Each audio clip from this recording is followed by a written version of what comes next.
Bonjour tout le monde. Il est possible en vous renseignant sur le stress que vous ayez déjà entendu les mots stress aigu et stress chronique. Alors c'est assez simple.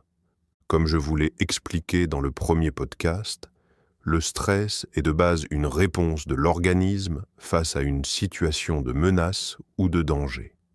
Je vous explique cela pour en venir au fait que le stress aigu, lui, est une réponse immédiate face à une situation stressante. Il est généralement de courte durée et peut être géré efficacement en utilisant des techniques simples de relaxation.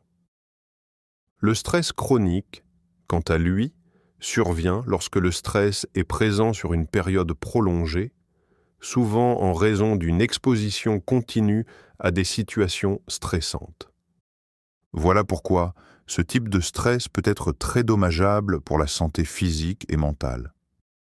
Si vous souffrez de stress chronique, il est important de prendre des mesures pour réduire le stress dans votre vie quotidienne, comme la pratique régulière de l'exercice physique, la relaxation, la gestion du temps, le lâcher-prise ou la gestion des émotions. Tout ceci sera bien évidemment abordé dans les podcasts qui vont suivre. Il est donc important de reconnaître les différences entre le stress aigu et le stress chronique afin de pouvoir prendre les mesures appropriées pour les gérer. Mais avant d'en arriver là, il faut savoir que le stress, quel qu'il soit, évolue en 3 phases. Je vais vous expliquer de manière brève comment il se présente. La première phase, c'est quand le stress arrive et que l'organisme est exposé à une stimulation importante. Il va réagir par un choc, le cœur bat plus vite, le corps va mettre en place un système de défense, la tension artérielle va s'élever et les muscles vont se contracter pour faire face à cet événement. Mais on remarquera dans tous les cas une vigilance plus importante et une meilleure capacité d'attention qui servira à mieux s'adapter à la situation.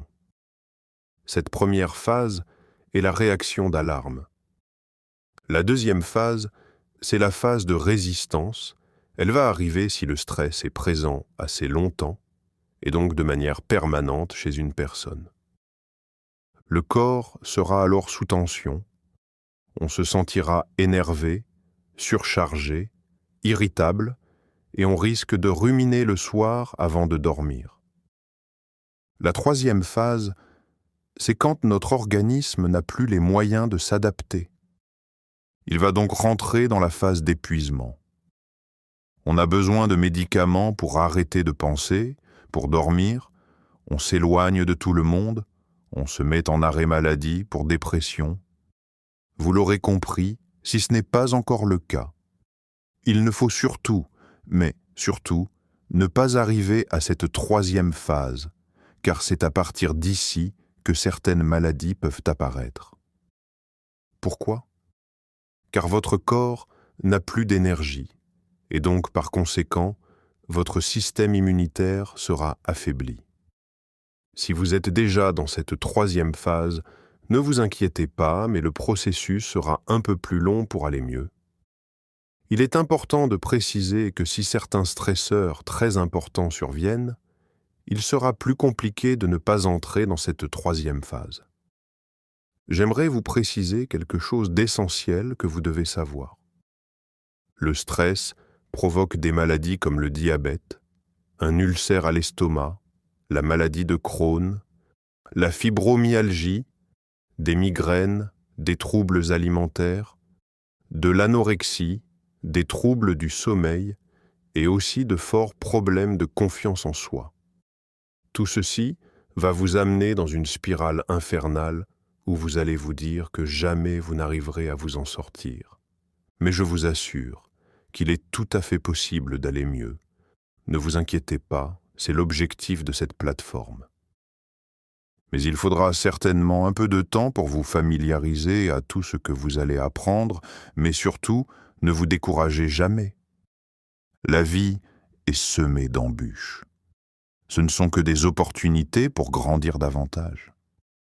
Si vous sentez que vous régressez à un moment, c'est normal. C'est le processus du progrès, de l'évolution. N'oubliez juste jamais que votre objectif est d'améliorer votre qualité de vie pour vous, surtout et aussi pour vos proches. Merci pour votre écoute, prenez soin de vous et je vous dis à très bientôt pour un nouveau podcast.